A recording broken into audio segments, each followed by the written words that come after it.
नमस्ते बच्चों, आज हम पढ़ेंगे संस्कृति क्या है। संस्कृति क्या है रामधारी सिंह दिनकर जी की रचना है। रामधारी सिंह दिनकर जी का जन्म 30 सितंबर 1908 ईस्वी को बिहार राज्य के मुंगेर जिले के सिमरिया गांव में हुआ था। इन्हें हिंदी में भूदेव स्वर्ण पदक से पुरस्कृत किया गया था और इन्हें पद्म भूषण से भी भारत सरकार ने अलंकृत किया था। इनकी मुख्य काव्य रचनाएं रेणुका, हुंकार, रसवंती, कुरुक्षेत्र, नीलकुसुम, रश्मिरथी, दवंदव, गीत, सीपी और शंख, परशुराम की प्रतीक्षा, चक्रवाल, हारे को हरिनाम इत्यादि हैं। और इनकी मुख्य गद्य रचनाएं मिट्टी की ओर, अर्धनारीश्वर, रेती के फूल और भारतीय संस्कृति की 4 अध्याय हैं। इन्होंने हिंदी जगत में अपने बहुत सी रचनाएं दी हैं जो आज भी हमें पढ़ने को मिलती हैं। आज हम जिस रचना के बारे में पढ़ रहे हैं वो है संस्कृति क्या है। संस्कृति एक ऐसी चीज़ है जिसे हम लक्षणों से तो जान सकते हैं किंतु उसकी परिभाषा नहीं दे सकते। कुछ अंशों में वह सभ्यता से भिन्न गुण है। अंग्रेजी में कहावत है कि सभ्यता वह चीज़ है जो हमारे पास है, संस्कृति वह गुण है जो हम में व्याप्त है। मोटर, महल, सड़क, हवाई जहाज, पोशाक और अच्छा भोजन, ये तथा इनके समान सारी अन्य स्थूल वस्तुएं संस्कृति नहीं सभ्यता के समान हैं।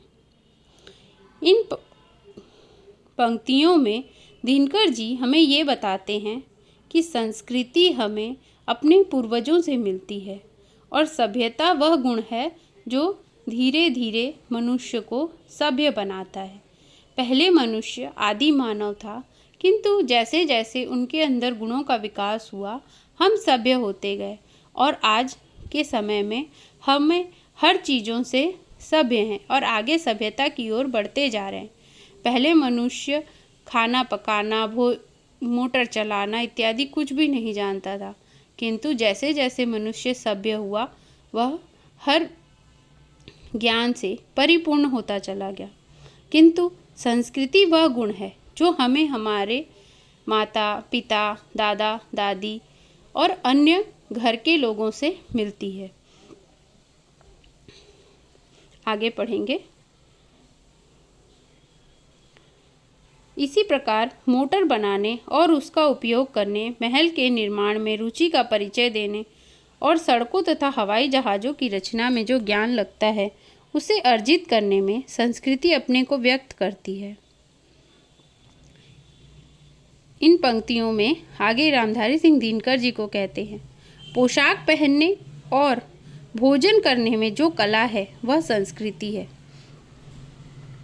हम किस तरह की पोशाक पहनते हैं और किस तरह से भोजन करते हैं यह हमें संस्कृति सिखाती है। भोजन सभी करते हैं, पोशाक सभी पहनते हैं किंतु उसे पहनने का सही तरीका और भोजन को खाने का सही तरीका हमें संस्कृति से ही मिलता है। संस्कृति हमें बचपन से ही मिलती है। जो हम अपने घर में अपने पूर्वजों को, अपने बड़ों को करते हुए देखते हैं हम भी उसे ही करने लग जाते हैं, जिसे ही संस्कृति कहा जाता है। किंतु मोटर बनाने, उसका उपयोग करने, महलों के निर्माण में रुचि का परिचय देने, सड़कों और हवाई जहाज़ की रचना के लिए जो ज्ञान लगता है उसे अर्जित करने में संस्कृति अपने आप को व्यक्त करती है। हर सुसभ्य आदमी सुसंस्कृत ही हो ऐसा नहीं कहा जा सकता, क्योंकि अच्छी पोशाक पहनने वाला आदमी भी तबीयत से नंगा हो सकता है और तबीयत से नंगा होना संस्कृति के खिलाफ बात है। आगे कहा गया है कि जो इंसान सभ्य है, जिसके पास बहुत बड़ी बड़ी गाड़ियाँ, मकान इत्यादि हैं, वो सुसंस्कृत भी हो, उसे संस्कृति का भी पूरा ज्ञान हो, वो दूसरे लोगों से किस तरह व्यवहार करता है और किस तरह की पोशाक पहनता है, किस तरह भोजन करता है, ये उसकी सुसभ्यता व्यक्त नहीं कर सकती, किंतु उसकी संस्कृति इन चीज़ों को व्यक्त करती है कि वह व्यक्ति किस तरह से पोशाक पहनता है, किस तरह से भोजन करता है और किस तरह से अन्य लोगों के साथ व्यवहार करता है। उसका व्यवहार ही उसकी संस्कृति है। क्योंकि सभ्यता की पहचान सुख सुविधा और ठाट बाट है, मगर बहुत से ऐसे लोग हैं जो सड़े गले झोपड़ों में रहते हैं, जिनके पास काफ़ी कपड़े भी नहीं होते, न कपड़े पहनने के अच्छे ढंग ही उन्हें मालूम होते हैं, लेकिन फिर भी उनमें विनय और सदाचार होता है। जो लोग छोटे झोपड़ों में रहते हैं, जिनके पास सुख सुविधा नहीं है, जिनके पास सभ्यता की पहचान नहीं है, ठाट बाट नहीं है, जिन्हें कपड़े पहनने का अच्छा ढंग मालूम नहीं है, जिनके कपड़े गंदे हैं, लेकिन फिर भी उन लोगों में जो विनम्रता और जो सदाचार होता है, जो वो दूसरों के साथ व्यवहार करते हैं, दूसरों को दुख देकर दुखी होते हैं और दूसरों का दुख दूर करने के लिए खुद मुसीबत उठाने को तैयार होते हैं, उन लोगों से हम उनकी संस्कृति व्यक्त होती है। उन लोगों को देखकर ये पता चलता है कि वो किस तरह अपनी संस्कृति को निभा रहे हैं। इस तरह सभ्यता और संस्कृति में क्या अंतर है, इन पंक्तियों को हम व्यक्त कर सकते हैं। प्रथम प्रश्न, सभ्यता और संस्कृति में क्या अंतर है। इस पूरे अनुच्छेद से हम इस प्रश्न का उत्तर दे सकते हैं कि सभ्यता और संस्कृति में क्या अंतर है। छोटा नागपुर की आदिवासी जनता पूर्ण रूप से सभ्य तो नहीं कही जा सकती, क्योंकि सभ्यता के बड़े बड़े उपकरण उसके पास नहीं हैं, लेकिन दया, माया, सच्चाई और सदाचार उसमें कम नहीं है। अतः उसे सुसंस्कृत समझने में कोई उर्ज नहीं होना चाहिए। छोटा नागपुर में जो आदिवासी जनता रहती है वो आज भी सभ्य नहीं है, लेकिन उनमें दया, माया, सच्चाई और दूसरों के प्रति अच्छा आचरण भरा हुआ है। इसलिए उन्हें सुसंस्कृत समझने में कोई हर्ज नहीं है। प्राचीन भारत में ऋषिगण जंगलों में रहते थे और जंगलों में वे कोठे और महल बनाकर नहीं रहते थे। फूस की झोपड़ियों में वास करना, जंगल के जीवों से दोस्ती और प्यार करना, किसी भी मोटे काम को अपने हाथ से करने में हिचकिचाहट नहीं दिखाना, पत्तों में खाना और मिट्टी के बर्तनों में रसोई पकाना, यही उनकी जिंदगी थी। प्राचीन भारत में जो ऋषिगण थे वो जंगलों में रहते थे। उनके पास महल और कोठे नहीं थे। वे घास फूस से झोपड़ियाँ बनाते थे, जंगल के जीवों से दोस्ती और प्यार करते थे और सभी कार्य अपने हाथों से करते थे। उन्हें अपने हाथों से कार्य करने में कोई भी हिचकिचाहट नहीं थी।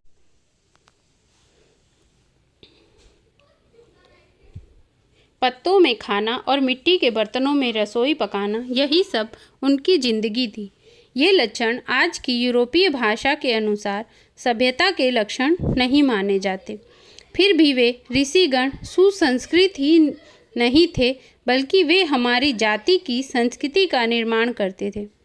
यूरोपीय परिभाषा के अनुसार ये लक्षण आज भी सभ्यता के लक्षण नहीं माने जाते, लेकिन ऋषिगण के भीतर संस्कृति नहीं थी या वे संस्कृति से परिपूर्ण नहीं थे, ऐसा हम नहीं कह सकते, बल्कि ये हमारी जाति की संस्कृति का निर्माण करते थे। उन्हीं से हमने सीखा है कि हमें किस तरह अपने कार्य खुद से करने चाहिए। सभ्यता और संस्कृति में यह एक मौलिक भेद है, जिसे समझे बिना हमें कहीं कहीं कठिनाई का सामना करना पड़ सकता है। सभ्यता और संस्कृति, इसमें ये एक मौलिक भेद है जिसे हमें समझना बहुत ज़रूरी है। अगर हम इसे नहीं समझ पाते हैं तो हमें कठिनाइयों का सामना करना पड़ सकता है, मगर वह कठिनाई कहीं कहीं आती है। साधारण नियम यही है कि संस्कृति और सभ्यता की प्रगति अधिकतर एक साथ होती है और दोनों का एक दूसरे पर प्रभाव पड़ता है। सभ्यता और संस्कृति दोनों में एक मौलिक भेद है, किंतु यह एक दूसरे की प्रगति भी उन पर निर्भर है। जहाँ सभ्यता की प्रगति होती है, वहाँ संस्कृति का भी प्रभाव पड़ता है। उदाहरण के लिए, जब हम कोई घर बनाने लगते हैं तब स्थूल रूप में यह सभ्यता का कार्य होता है, मगर हम घर का कौन सा नक्शा पसंद करते हैं इसका निर्णय हमारी सांस्कृतिक रुचि करती है। और संस्कृति की प्रेरणा से हम जैसा घर बनाते हैं वही हमारी सभ्यता का अंग बन जाता है। उदाहरण के तौर पर हम देखते हैं, जब हम कोई भी घर का निर्माण करते हैं तो वह किस तरह बनना चाहिए, कहाँ कौन सी हमारी ज़रूरत की सामान हमें ज़रूरी है, यह सब हमें सभ्यता से इनका ज्ञान प्राप्त होता है। किंतु घर का नक्शा कैसा होना चाहिए और कौन सा कमरा कौन सी दिशा में होना चाहिए, यह सब हमारी संस्कृति निर्णय करती है। इसलिए संस्कृति की प्रेरणा से हम जैसा भी घर बनाते हैं वह सुसभ्य कहलाता है। इन पंक्तियों के आधार पर सभ्यता और संस्कृति पर एक दूसरे का प्रभाव है, यह पता चलता है। यहाँ एक बात भी समझ लेनी चाहिए कि संस्कृति और प्रकृति में भी भेद है। गुस्सा करना मनुष्य की प्रकृति है, लोभ में पड़ना उसका स्वभाव है। ईर्ष्या, मोह। यहाँ एक बात समझ लेनी चाहिए कि सभ्यता और संस्कृति में भी भेद है और सभ्यता और प्रकृति में भी भेद है। गुस्सा करना मनुष्य की प्रकृति है, किंतु लोभ में पड़ना उसका स्वभाव है। ईर्ष्या, मोह, राग, द्वेष, काम वासना, ये सब प्रकृति दत्त गुण हैं। मगर प्रकृति के ये गुण अगर बेरोक छोड़ दिए जाएं तो आदमी और जानवर में कोई भेद नहीं रह जाएगा। इसलिए मनुष्य प्रकृति के इन आवेगों पर रोक लगाता है और कोशिश करता है कि वह गुस्से के वश में नहीं बल्कि गुस्सा ही उसके वश में रहे। इनमें कवि बताते हैं कि संस्कृति और प्रभाव प्रकृति दोनों में ही काफ़ी भेद है, क्योंकि गुस्सा करना मनुष्य की प्रकृति है, लोभ में पड़ना उसका स्वभाव है। ईर्ष्या करना, मोह, राग, द्वेष और काम वासना, ये सब मनुष्य के भीतर ही ये गुण होते हैं। मगर प्रकृति के ये गुण अगर रोके नहीं जाएं और मनुष्य को इन गुणों को रोके बिना अगर छोड़ दिया जाए तो मनुष्य और जानवर में कोई भेद नहीं रह जाएगा। संस्कृति ही इसलिए मनुष्य प्रकृति के इन आवेगों पर रोक लगाता है और कोशिश करता है कि वह गुस्से के वश में नहीं बल्कि गुस्सा ही उसके वश में रहे। वह लोभ, मोह, ईर्ष्या, द्वेष, काम वासना का गुलाम नहीं बल्कि ये दुर्गुण ही उसके गुलाम हैं। और उन दुर्गुणों पर आदमी जितना विजयी होता है उसकी संस्कृति भी उतनी ही ऊंची समझी जाती है।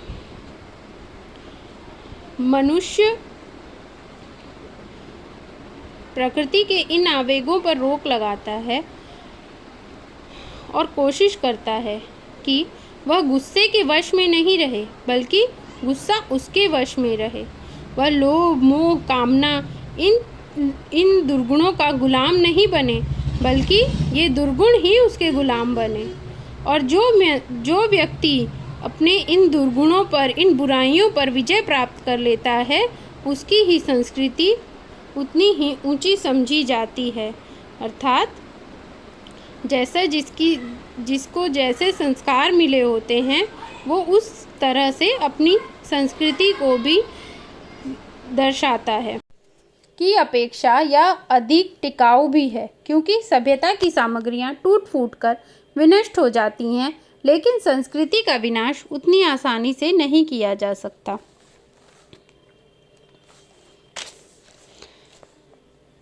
इन पंक्तियों से यह निष्कर्ष निकलता है कि संस्कृति सभ्यता की अपेक्षा महीन चीज होती है। जिस प्रकार संस्कृति हमें अपने भीतर ही मिलती है, हमें अपने पूर्वजों से मिलती है, किंतु सभ्यता समय के साथ साथ बढ़ती जाती है, बदलती जाती है। लोग ज़्यादा सभ्य होते जाते हैं, किंतु संस्कृति सभ्यता के भीतर ही व्याप्त है। जैसे दूध में मक्खन, फूलों में सुगंध। और सभ्यता की अपेक्षा यह अधिक टिकाऊ भी है, क्योंकि संस्कृति हमें अपने परिवारजनों से मिलती है और सभ्यता की सामग्रियां तो कभी भी टूट फूट कर विनष्ट हो सकती हैं, लेकिन संस्कृति का विनाश कभी भी नहीं किया जा सकता। एक बात और है कि सभ्यता के उपकरण जल्दी से बटोरे भी जा सकते हैं, मगर उनके लिए जो उपयुक्त संस्कृति चाहिए वह तुरंत नहीं आ सकती। जो आदमी अचानक धनी हो जाता है या एक बैग किसी ऊंचे पद पर पहुंच जाता है, उसे चिढ़ाने के लिए अंग्रेजी में एक शब्द अपस्टार्ट है। दिनकर जी कहते हैं कि सभ्यता के उपकरण जल्दी से बटोरे जा सकते हैं, क्योंकि मानव जैसे जैसे सभ्य होता गया उनके उपकरण भी सभ्य होते गए, किंतु उनका उपयोग करने के लिए हमें जो संस्कृति चाहिए वह सब साथ साथ ही नहीं आ सकती। जो एक व्यक्ति जो बहुत दिनों से गरीब है, उसके पास अगर अचानक से पैसे आ जाएं और वह धनी हो जाए, किसी ऊंचे पद पर पहुंच जाए, लेकिन उसे उन पैसों का इस्तेमाल करना आना चाहिए। उस संस्कृति में ढलने के लिए उसे कुछ समय चाहिए। उन लोगों के, बड़े लोगों के साथ, अमीर लोगों के साथ खाना पीना, उठना बैठना, रहन सहन, उसे सीखने में उसे कुछ समय लगता है, जिसे अपस्टार्ट कहते हैं। अपस्टार्ट को लोग बुरा समझते हैं, और इसलिए बुरा नहीं समझते कि अचानक धनी हो जाना या एक ऊंचे पद पर पहुंच जाना कोई बुरी बात है, बल्कि इसलिए कि धनियों तथा ऊंचे ओहदों वालों की जो संस्कृति है वह तुरंत सीखी नहीं जा सकती। इसलिए ऊंचे ओहदे पर पहुंचा हुआ व्यक्ति यदि पहले से अधिक विनयशील न हो जाए तो वह चिढ़ाने लायक हो जाता है। अचानक से धनी हो जाना कोई बुरी बात नहीं है, किंतु धनी होने के साथ साथ उन धनी लोगों के साथ उठना बैठना, उनकी संस्कृति को सीखना, इसमें काफ़ी समय लग जाता है। ये तुरंत नहीं सीखी जा सकती। ऊंचे पद पर जो व्यक्ति पहुंच जाता है उसे अधिक विनयशील होना चाहिए, ताकि वह और लोगों से उनकी संस्कृति को सीख सके। अगर वह उस संस्कृति को नहीं सीख पाता है तो लोग उनका मजाक उड़ाते हैं। इसलिए उस संस्कृति में ढलने के लिए उसे थोड़ा सा समय चाहिए और उन्हें विनयशील होना चाहिए। आगे पढ़ते हैं। संस्कृति ऐसी चीज़ है जिसकी रचना 10, 20 या 50 वर्षों में की जा सकती है। अनेक शताब्दियों तक एक समाज के लोग जिस तरह खाते पीते रहते सहते पढ़ते लिखते सोचते समझते और राजकाज चलाते अथवा धर्म कर्म करते हैं, उन सभी कार्यों से उनकी संस्कृति उत्पन्न होती है। संस्कृति एक ऐसी चीज़ है जिसकी रचना 10, 20 या 150 वर्षों में नहीं की जा सकती। इसे रचने में अनेक शताब्दियां लग जाती हैं। समाज के लोग जिस तरह से खान पान करते हैं, जैसा उनका रहन सहन है, उनकी पढ़ाई लिखाई, उनकी सोच समझ और जो राजकाज वो लोग चलाते हैं और जिस तरह के धर्म के कार्य वो करते हैं, उन सभी कार्यों में ही उनकी संस्कृति दिखती है। हम जो भी कुछ करते हैं उनमें हमारी संस्कृति की झलक होती है। हमारा रहन सहन, हमारा व्यवहार कैसा है, यह सब हमारी संस्कृति ही हमें दिखाती है। यहाँ तक कि हमारे उठने बैठने, पहनने ओढ़ने, घूमने फिरने और रोने हंसने में भी हमारी संस्कृति की ही पहचान होती है। यद्यपि हमारा कोई भी एक काम हमारी संस्कृति का पर्याय नहीं बन सकता। यहाँ कहने का अर्थ यही है कि संस्कृति हमें अपने पूर्वजों से हमारे अपने परिवार से मिलती है और हमारे व्यवहार में हमारी संस्कृति की झलक होती है। हमारे व्यवहार से ही पता चलता है कि हम कैसी संस्कृति में पले बड़े हैं और किस तरह हम लोगों के साथ व्यवहार करते हैं। असल ज़िंदगी में संस्कृति ज़िंदगी का एक तरीका है और यह तरीका सदियों से जमा होकर उस समाज में छाया रहता है जिसमें हम जन्म लेते हैं। इसलिए जिस समाज में हम पैदा हुए हैं अथवा जिस समाज से मिलकर हम जी रहे हैं उसकी संस्कृति हमारी संस्कृति है। यद्यपि अपने जीवन में हम जो संस्कार जमा करते हैं वह भी हमारी संस्कृति का अंग बन जाता है और मरने के बाद हम अन्य वस्तुओं के साथ अपनी संस्कृति की विरासत भी अपने संतानों के लिए छोड़ जाते हैं। इन पंक्तियों का अर्थ यह है कि संस्कृति जीवन जीने का एक तरीका है। यह तरीका सदियों से जमा होता है। अनेक शताब्दियों से हमारे पूर्वज जिस तरह से हमारी संस्कृति जीने का तरीका हमें सिखाते हैं ये हमें उनसे ही मिलता है। जब हम जन्म लेते हैं, जिस समाज में हम पैदा होते हैं और जिस समाज में हम जी रहे हैं वही हमारी संस्कृति है और हमें जो संस्कार अपने परिवारजनों से मिलते हैं वो ही हमारी संस्कृति का अंग बन जाता है और वो संस्कृति हम अपने बच्चों को सिखाते हैं। तो मरने के बाद इस तरह हमारी संस्कृति और संस्कार जीवित रहते हैं और हम विरासत के रूप में उन्हें अपने संतानों को दे जाते हैं। इसलिए संस्कृति वह चीज़ मानी जाती है जो हमारे जीवन को व्यापे हुए है, अर्थात जो हमारे जीवन के भीतर निहित है। संस्कृति अलग नहीं है, संस्कृति हमारे व्यवहार और हमारे जीवन यापन का तरीका दर्शाती है, जिसकी रचना और विकास में अनेक सदियों के अनुभवों का हाथ है। यही नहीं बल्कि संस्कृति हमारा पीछा जन्म जन्मांतर तक करती है। संस्कृति के विकास में अनेक सदियों लग जाती हैं, अनेक शताब्दियां लग जाती हैं।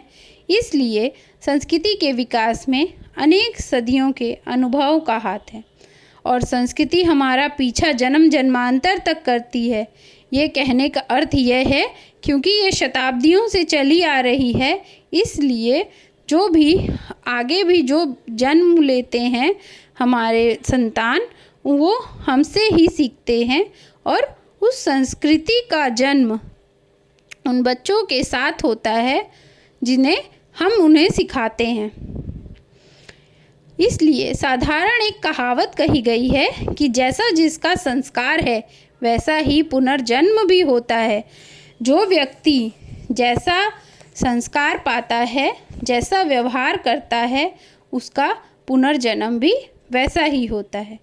अगर हम अच्छे संस्कार पाते हैं, लोगों के साथ अच्छा व्यवहार करते हैं तो हमारा पूर्व जन्म भी अच्छा होता है।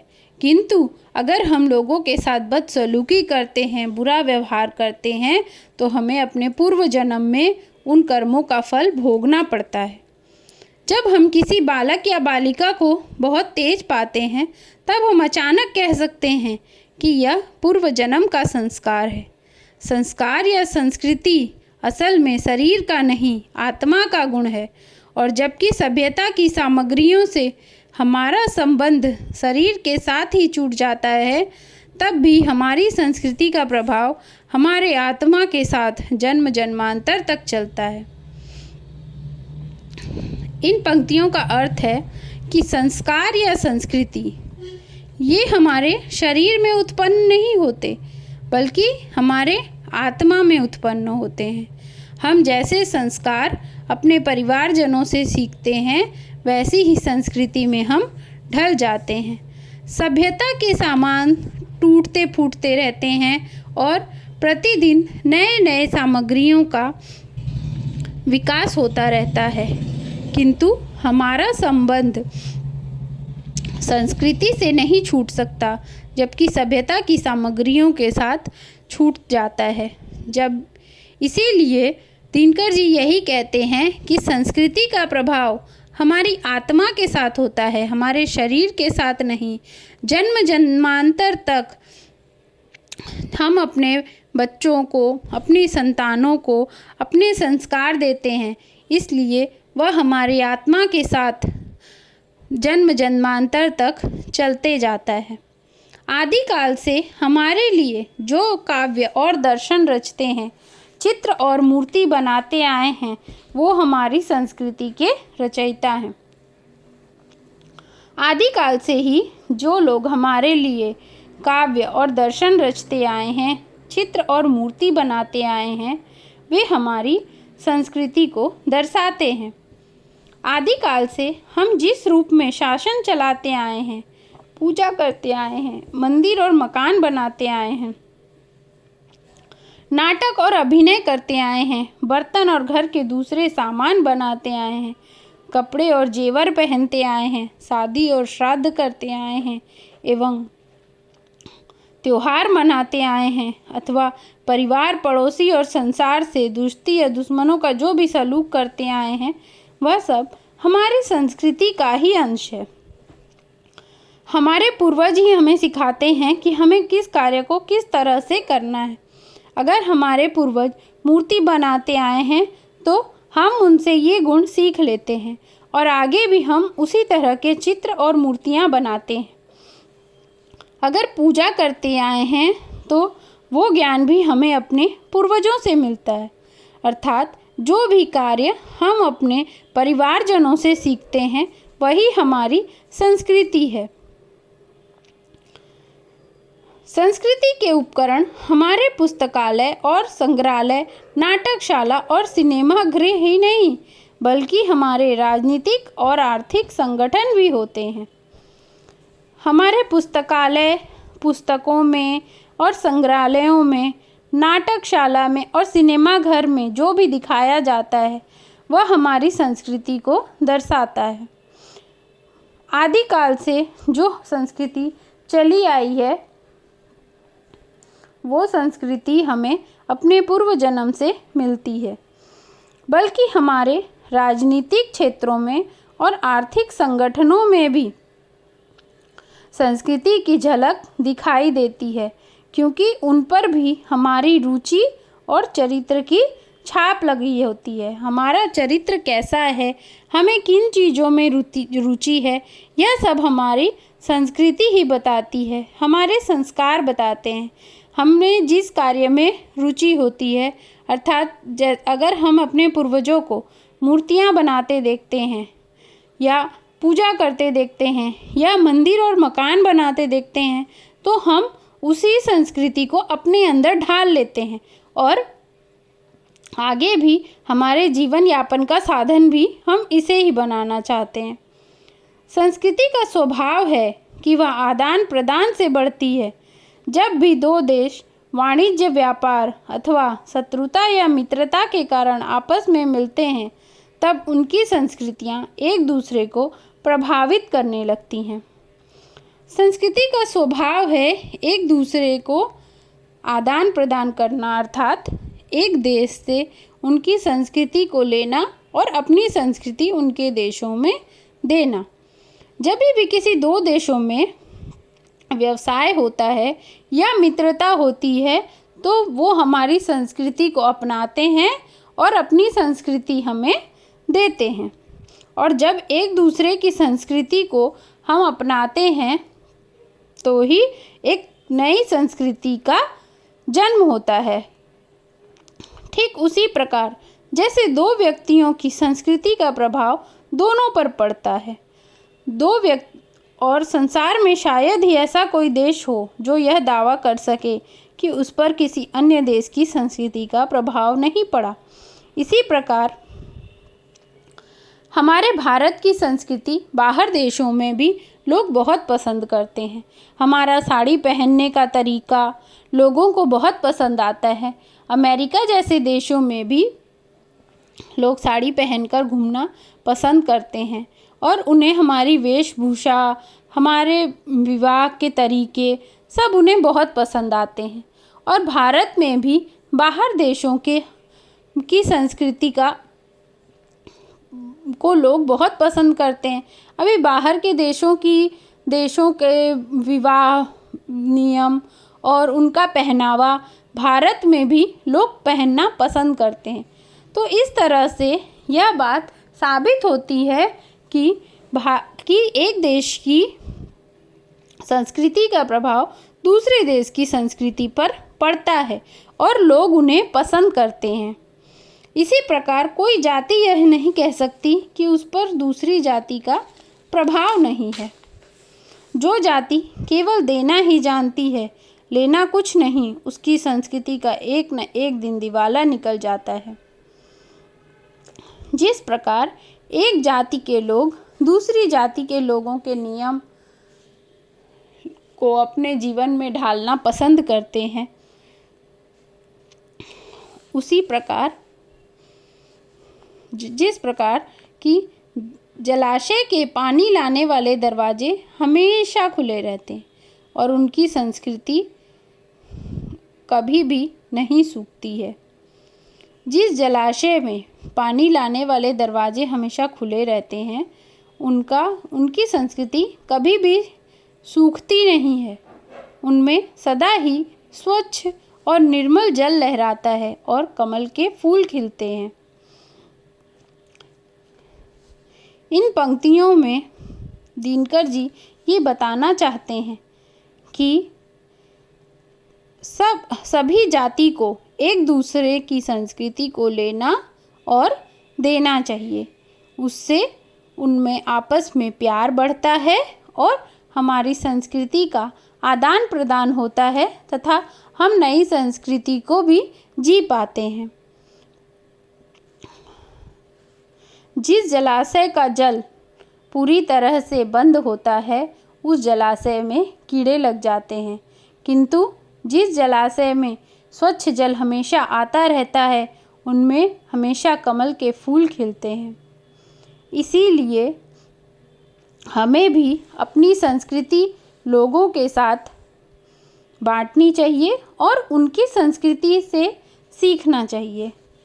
कूपमंडूकता और दुनिया से रूठकर अलग बैठने का भाव संस्कृति को ले डूबता है। कूपमंडूकता अर्थात कुएं का मेंढक। कुएं का मेंढक जिस कुएं में रहता है उसे ही अपनी दुनिया समझता है, किंतु अगर वो कुएं से बाहर निकलेगा तो उसे पता चलेगा कि कुएं से बाहर भी कितनी बड़ी सृष्टि है जो भगवान ने रची है। इसीलिए कभी भी कूपमंडूकता के भाव को नहीं रखना चाहिए। हमेशा अपने भाव से दूसरे के भाव को लेना और अपने भाव दूसरे को देना, यही संस्कृति का नियम है, जिससे हम नई नई चीज़ें सीखते हैं।